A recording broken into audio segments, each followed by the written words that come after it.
Hey you guys, it's Crystal from the Abundantly Blessed Homestead, where we use the wisdom of our ancestors to make amazing, nourishing, delicious meals for our family and grow some of our own food. So today I'm making yogurt. I figured I'd turn the camera on and show you guys how to do that process. Today I'm going to be using an Instant Pot, but I'm also going to be mentioning how you can do this on the stovetop without all the fancy equipment. We're also going to be discussing raw milk yogurt versus pasteurized homemade yogurt. Today I'm going to be making pasteurized homemade yogurt.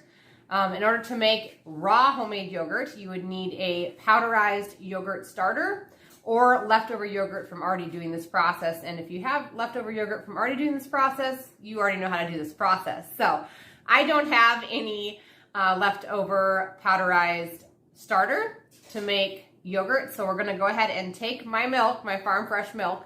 We're going to pasteurize it. We're going to go through the process of using a store-bought yogurt to boost this milk and turn it into yogurt. Let's get started.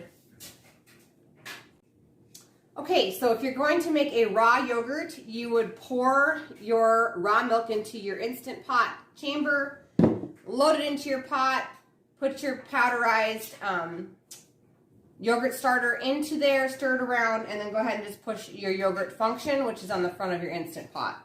Walk away, come back 8 to 12 hours later, and you have some raw yogurt. If you want to make raw yogurt without an Instant Pot, you would pour your raw milk into a pot on the stove, warm it to 110 degrees, completely remove it from heat, add your powderized starter, stir it, and then keep that vessel of raw milk and starter in a warm place for 8 to 12 hours. I do have a video up. It's one of my first videos on how to make raw milk yogurt. But at the time, I was using store-bought yogurt to boost that. That is not the correct way, but I do give you some ideas on how to keep the yogurt warm in that video. So if you're going to be doing raw milk yogurt, go back and check out that video. It's one of my very first videos from 2 years ago or 3 years ago. So scroll all the way down to the bottom. Okay, so I have poured my farm fresh milk into, this is 1 gallon, into my Instant Pot chamber.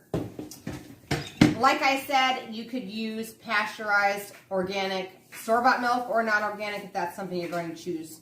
But this is our farm fresh milk because I just have too much right now. So if you want to do this on the stovetop, you would be pouring your milk into a pan, heating it to 180 degrees, and then removing it from heat. But since we're going to do this into the Instant Pot, okay, so with the Instant Pot, it makes it super easy. You load your milk into the chamber, put the lid on, and then simply push the saute button, and a 30 is going to come up on your screen. That's perfectly normal. What's going to happen is the Instant Pot is going to bring the milk to about 180 degrees. You're going to want to come back and stir this about every 5 to 10 minutes. If you choose to walk away, you'll still get good yogurt, but the bottom milk will burn to the chamber of your Instant Pot, and the yogurt at the bottom kind of has a funky taste. So just make sure you come back about every 10 minutes and stir your milk and put the lid back on, and this will automatically shut off when it reaches 180 degrees. And like I said, if you're doing this on the stovetop, you would go ahead and load your milk into your pot, and you're going to heat it up to 180 degrees and then remove it from heat.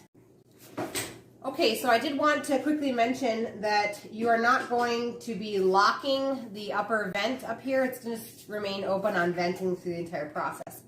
Okay, so my Instant Pot is turned off, and the milk on the inside is nice and hot. It's reached 180 degrees. So the next step is to remove it from heat, just like you would if you were doing this process on a stovetop. We want to completely remove the milk from the heat. Do not leave it on your stovetop, especially if you have like a glass cooktop that's going to retain heat. We want to make sure we take the milk off. Okay, so the next step is to let this cool down to 110 degrees. So you are going to need a thermometer. I typically just use like a meat thermometer. And that, to cool it from 180 all the way down to 110, takes more than an hour. But just keep on checking on it, and when it reaches 110 degrees, I'll bring you guys right back. Okay, so our heated milk has come down to 110 degrees. The process is going to be the same for a few seconds here, whether you're going to be using your stovetop or your Instant Pot. This is already made homemade yogurt. You guys can see how thick that is. You could also use store-bought yogurt that has no sweetener and no flavors, so not blueberry, strawberry, etc. Just plain yogurt with no sugar added. I'm going to add about 1 cup. I know some people add,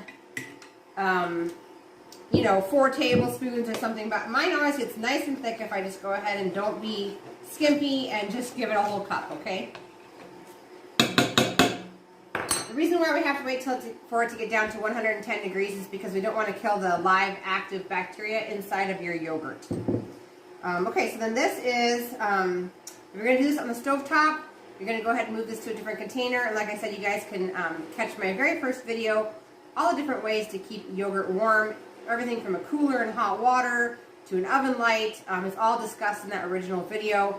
That information is still legit, and it is all the way down at the beginning of my videos on this channel. So you have to scroll all the way down to the bottom. I'm going to go ahead and put it back into my Instant Pot because I have one. I'm going to secure the lid, but I am not going to lock the vent on the top. I'm going to go ahead and push the yogurt button. And then mine is set for 12 hours and 30 minutes. I'm just going to go ahead and let it go for that amount of time. Then the screen will flash yogurt.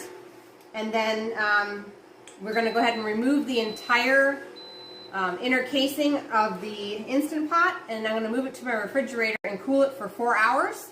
And then you can go ahead and move it to whatever containers you want to store all of your yogurt in. Okay, you guys, that's all there is to it. The yogurt can be stored inside your refrigerator for at least 2 weeks. This is a great way to take some souring milk or almost expired milk and turn it into another usable product to make your milk stretch even further. If you guys like this video, please give it a thumbs up.